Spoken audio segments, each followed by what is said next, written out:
찬송가 458장을 다 함께 찬양하겠습니다. 찬송가 458장입니다.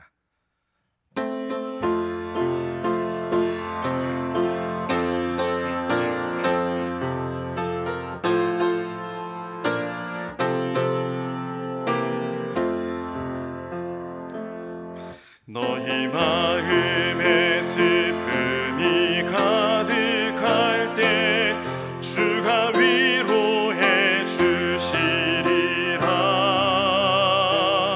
아침에 같이 빛나는 마음으로 너 십자가 지고 가라. 참 기쁜 마음으로 십자가 지고 가라. 내가 기쁘게 십자가 지고 가며 슬픈 마음이 위로받네. 때를 따라서 주시는 은혜로서 강한 심령의 힘을 얻고 주가 연약한 말씀을 기억하고 너 십자가 지고 가라.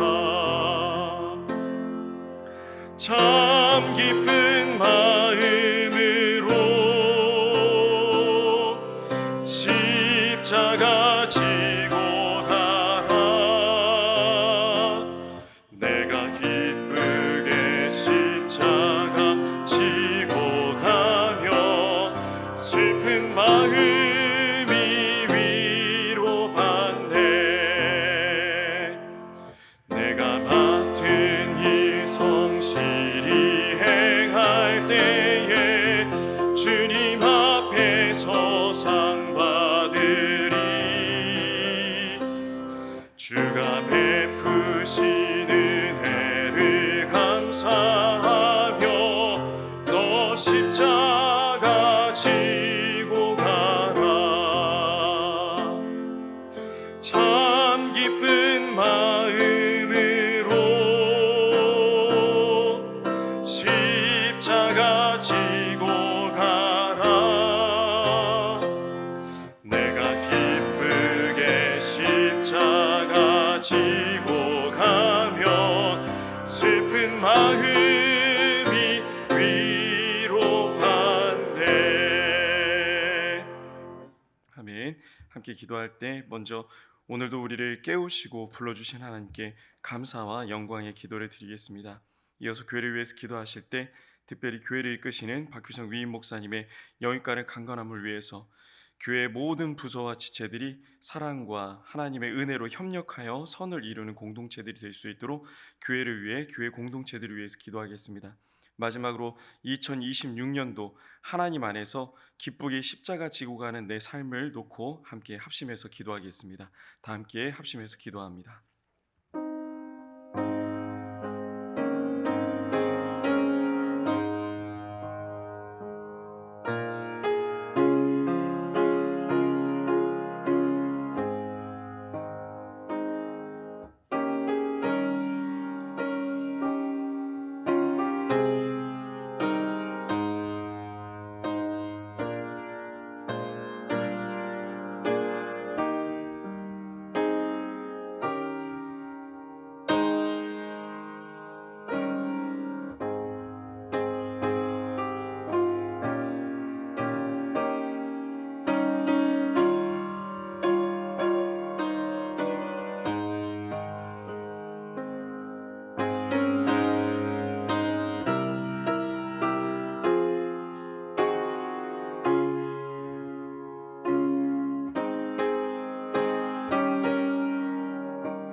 오늘 하나님께서 우리에게 주시는 말씀은 창세기 3장 9절에서 13절까지 말씀입니다. 구약 성경 3쪽에 있습니다.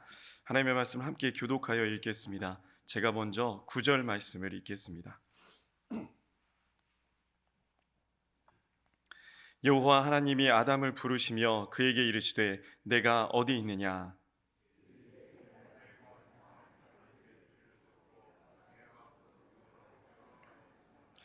이르시되 누가 너의 벗었음을 내게 알렸느냐. 내가 내게 먹지 말라 명한 그 나무 열매를 내가 먹었느냐.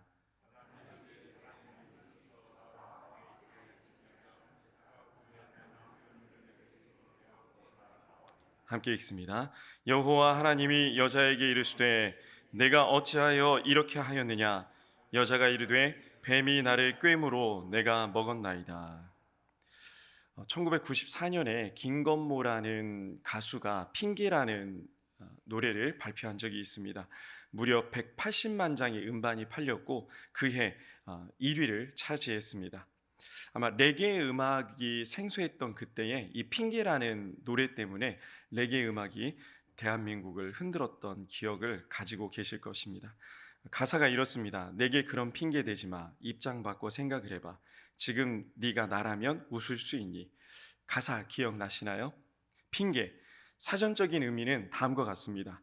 내키지 아니하는 사태를 피하거나 사실을 감추려고 방패막이가 되는 다른 일을 내세움, 또는 자신의 잘못된 일에 대하여 남이나 다른 것에 이리저리 돌려바라는 구차한 의미. 참 부정적인 의미를 갖고 있는 것 같습니다. 그런데 핑계가 모든 상황에서 나쁜 것만은 아닙니다. 핑계를 대야 될 상황에서 잘 되면 상황을 유연하게 넘어갈 수도 있습니다. 그러나 핑계를 지나치게 남발할 경우에는 문제가 생깁니다. 관계가 깨집니다. 핑계 대지 마, 그만 얘기해, 변명하지 마. 인간관계가 깨지게 됩니다. 정말 억울한 일은 밝히는 게 맞습니다. 그게 핑계로 여겨질지언정 알려야 됩니다. 내가 한 일이 아닌데, 내 잘못이 아닌데 그냥 가만히 있는 일도 참 어리석은 일입니다. 그러나 내가 한 일에 대해, 내가 저지른 잘못에 대해 핑계대고 변명하는 것을 이런 일들은 믿음의 사람들이 정말 주의해야 될 일입니다. 특히 하나님 앞에서 그렇습니다. 하나님 앞에서 우리는 핑계대서는 안 됩니다. 변명해서는 안 됩니다. 내 마음을, 중심을 아시는 하나님 앞에서 우리는 우리의 모든 것을 진실하게, 신실하게 밝혀야 됩니다.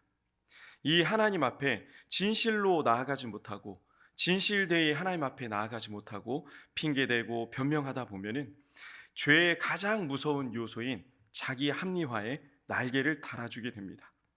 모든 것을 다 아시는 하나님 앞에 신실하게, 진실하게 나아가야 되는데 이리 핑계대고 저리 핑계대고 이렇게 변명하고 저렇게 변명하다 보면은 하나님과 나와의 관계도 점점 멀어지게 됩니다. 세상 그 누구도 우리 하나님 앞에서는 당당할 사람이 한 명도 없음을 아시기 바랍니다. 모든 것을 다 아시는 하나님께서 그저 우리를 불쌍히 여겨주시고 우리를 긍휼히 여겨주시기를 원하면서 엎드릴 수밖에 없습니다. 그럼에도 불구하고 우리는 끊임없이 핑계거리를 찾습니다. 2026년이 시작되고 5일이 지났습니다. 눈 깜빡하니 5일이 지나버렸습니다. 또 눈 깜빡하면 50일이 지나고 우리는 2027년을 맞이하게 될 것입니다. 2026년 하나님 앞에 핑계대지 않기를 소망합니다. 하나님, 내가 하나님의 사람으로 살지 못한 것이 이것 때문이었습니다. 하나님, 내가 믿음의 사람으로 믿음을 지키지 못한 것이 이 사람 때문이었습니다. 뻔히 죄인지 알면서도 은근슬쩍 발을 담그지 않길 바랍니다. 요즘 다들 하는데 왜 나만 못합니까? 날 좀 이해해 주세요라고 하나님 앞에 핑계대지 않기를 소망합니다. 누구 때문에 그랬다, 무엇 때문에 어쩔 수 없었다, 끊임없이 핑계대고 변명하는 일을 2026년에는 꼭 중단하시길 바랍니다. 이 핑계 때문에 우리의 신앙이 변질됩니다. 엉터리가 됩니다. 입으로는 주여 주여 하지만 정작 내 삶은 전혀 하나님이 없는 삶, 하나님의 사람으로 살지 못하는 삶을 살게 됩니다. 예수님께서는 우리가 이렇게 계속 살다 보면은 어떤 결론을 맞이하게 될지 끔찍한 결과를 다음과 같이 말씀해 주셨습니다. 마태복음 7장 21절부터 23절까지 말씀을 함께 합독하겠습니다. 나더러 주여 주여 하는 자마다 다 천국에 들어갈 것이 아니요 다만 하늘에 계신 내 아버지의 뜻대로 행하는 자라야 들어가리라.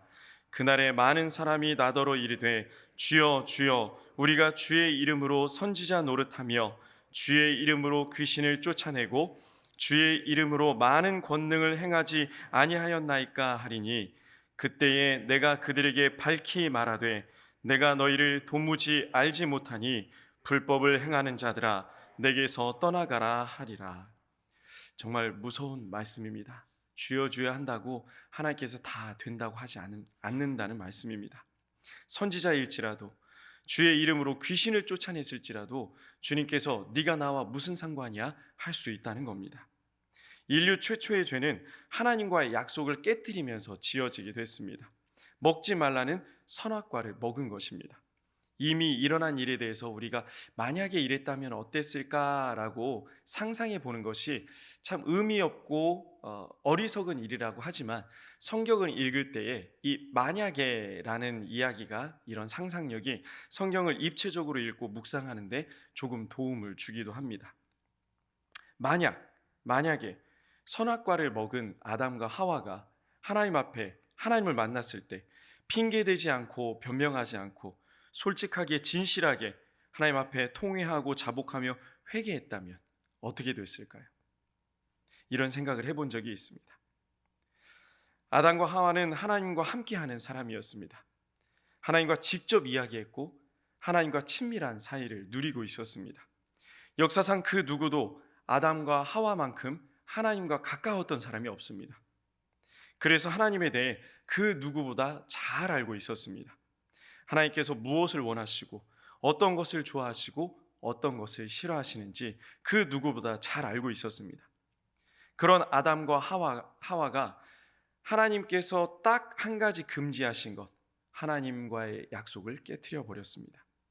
뱀은 하와가 하나님과의 약속을 깨트리게 하려고 세 가지 기술을 사용합니다. 본문 말씀 전에 나와 있는 창세기 3장 4절 말씀 함께 읽겠습니다. 뱀이 여자에게 이르되 너희가 결코 죽지 아니하리라. 뱀은 먼저 결코 죽지 않을 것이라고 하와를 유혹했습니다. 창세기 2장 17절에 보면은 하나님께서 선악과를 먹는 날에는 너희들 반드시 죽으리라라고 말씀하셨습니다. 아직 죽음을 경험해 보지 못했던 아담과 하와는 죽음에 대한 두려움이 생겼을 겁니다. 그런데 뱀이 이 죽음의 두려움을 해결해 주는 척합니다. 결코 죽지 아니하리라. 하나님께서 말씀하신 것처럼 말합니다. 반드시 죽으리라랑 완전히 반대로 이야기했던 겁니다. 결코 죽지 아니하리라. 마치 하나님의 권위를 지닌 것처럼 위장하여 하와를 유혹해서 파멸에 이르게 했습니다. 분별해야 됩니다. 이단들은 하나님이 아닌 것들은 우리를 넘어뜨리려 하는 것들은 하나님처럼 말합니다. 이상하게 이야기하지 않습니다. 우리의 마음을 긁지 않습니다. 우리의 귀를 거슬리지 않습니다. 그럴듯하게 이야기합니다. 그렇기 때문에 주의해야 됩니다. 분별해내야 됩니다. 뱀은 두 번째 유혹으로 창세기 3장 5절에서 이렇게 이야기합니다. 같이 읽겠습니다. 너희가 그것을 먹는 날에는 너희 눈이 밝아져 하나님과 같이 되어 선악을 알 줄을 하나님이 아심이라. 하나님이 아신답니다. 우리 하나님 다 아시죠? 하나님을 거들먹거립니다. 하나님처럼 될 것이라고 이야기합니다. 너희 눈이 밝아져로 번역된 히브리어가 위니프 케후 에네켐이라는 단어입니다. 단순히 그냥 눈이 밝아졌다, 잘 볼 수 있다라는 의미가 아니고 외모가 출중해지며 지력이 하나님처럼 향상된다는 의미가 있습니다. 하나님과 동행했기에 하나님이 얼마나 위대하고 크신 존재인지 아담과 하와는 알았습니다. 그래서 이 말이 큰 유혹이 되었습니다. 또 선악을 알게 된다고 유혹했는데요. 아담과 하와는 물론 후손들은 선악을 알기는커녕 선을 행하는 능력은 퇴보됐고 악을 행하는 능력만 커졌습니다. 세 번째 유혹의 기술은 뱀이 딱히 힘을 쓰지도 않아도 되는 기술이었습니다. 하와 스스로 선악과의 특징을 바라보게 했습니다. 그동안 선악과는 항상 에덴 동산에 있었습니다. 아담과 하와는 지나가며 이 선악과를 매일 봤습니다. 항상 유혹거리가 있었지만 유혹이 되지 않았습니다. 아담과 하와에게는 하나님과의 약속을 어길 생각이 전혀 없었기 때문입니다. 그러나 뱀의 유혹이 시작되니 그동안 매일 스쳐 지나갔던 동산 중앙에 있던 선악과의 모습이 뚜렷이 눈에 들어왔습니다. 유혹이 이렇게 무섭습니다. 전에는 있었는데 문제가 되지 않았지만 유혹이 시작되니, 시험이 시작되니 이것이 눈에 들어오기 시작합니다. 창세기 3장 6절 말씀 함께 읽겠습니다. 여자가 그 나무를 본즉 먹음직도 하고 보암직도 하고 지혜롭게 할 만큼 탐스럽기도 한 나무인지라. 여자가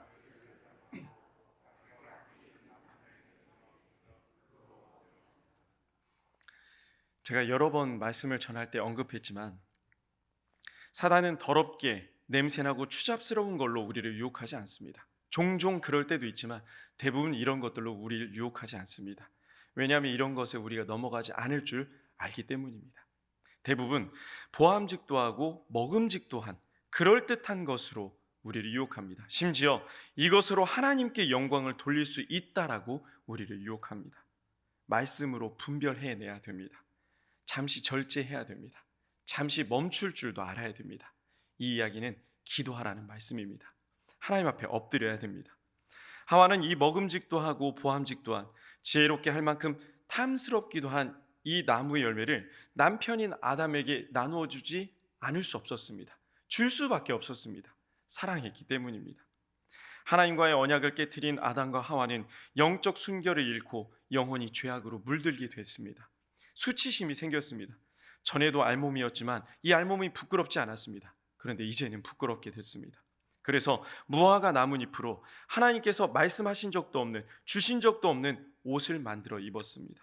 이 모든 일을 아시는 하나님께서 아담과 하와를 부르셨습니다. 그리고 먹지 말라 명한 나무를 왜 먹었느냐고 물어보셨습니다. 이에 아담이 나서서 다음과 같이 대답합니다. 창세기 3장 12절 말씀입니다. 아담이 이르되 하나님이 주셔서 나와 함께 있게 하신 여자 그가 그 나무 열매를 내게 주므로 내가 먹었나이다. 잠깐 말씀을 띄어놔 주시면 감사하겠습니다. 하나님이 주셔서 나와 함께 있게 하신 여자, 누구에게 핑계하고 있습니까? 하나님을 핑계하고 있습니다. 물론 여자를 핑계했지만 그 이면에는 하나님이 있다는 이야기입니다.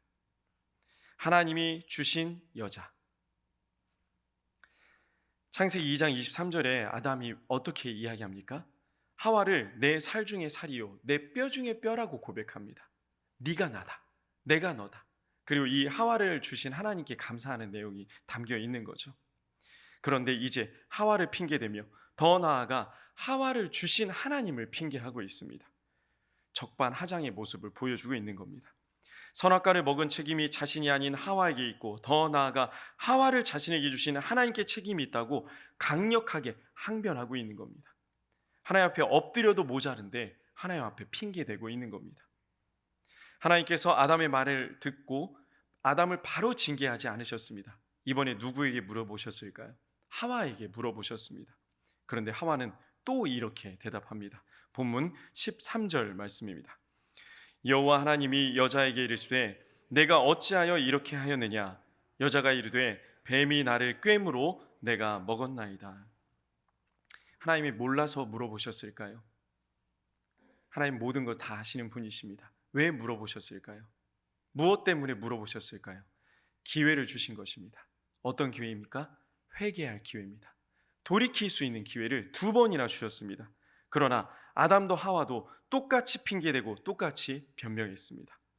세상 모두가 책임을 전가하고 회피합니다. 그런 세상을 살아갑니다.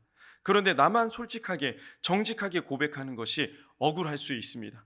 그러나 우리가 하나님 앞에 계속 핑계대고 변명한다면 하나님과 우리 사이는 점점 멀어져서 결국 사랑으로 가득했던 하나님과 나와의 사이가 파괴되고 맙니다. 내가 나와 무슨 상관이냐, 이런 끔찍한 말씀을 듣게 될지도 모릅니다. 사랑하는 승리의 성도 여러분, 하나님 앞에 진실하기를 소망합니다.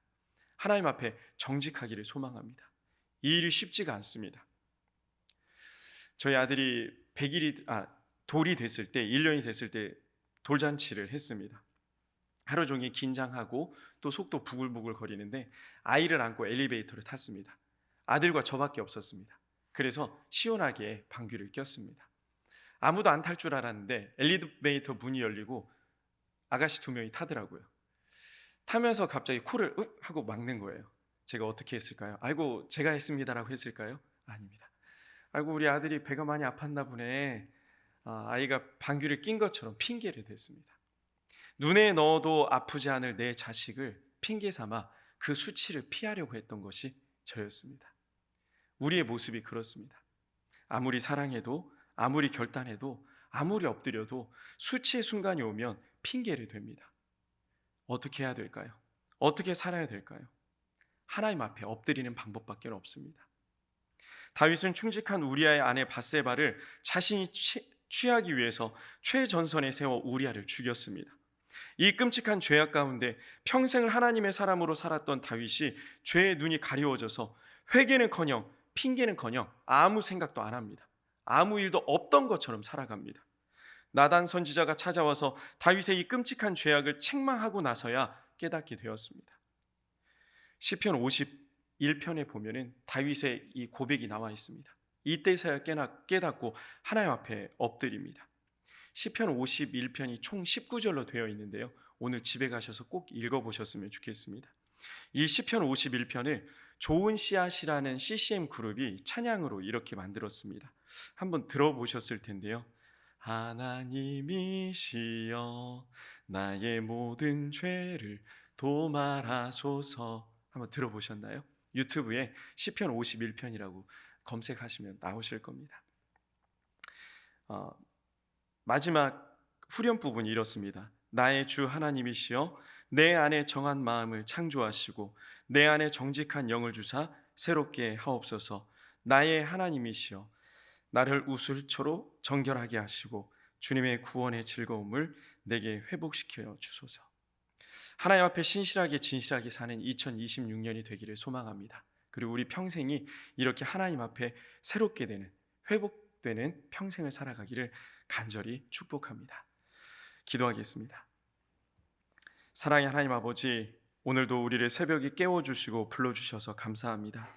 남탓과 핑계로 가득한 세상을 살아가지만 하나님의 거룩한 백성들로 거룩하게 구별하여 하나님 앞에 진실하게 신실하게 살아가게 하여 주옵소서. 지금은 우리 구주 예수님의 은혜와 우리 하나님의 극진하신 사랑하심과 성령님의 감동, 감화, 교통, 위로 충만하심이 하나님의 백성으로 하나님의 자녀로 하나님 앞에 진실하게 신실하게 살기로 결단하는 승리의 모든 성도님들 머리 위에 우리의 가정과 직장과 사업장, 자녀들 앞날 위에 나라와 민족과 열방 가운데 이제로부터 영원토록 함께 하시기를 간절히 축원하옵나이다. 아멘.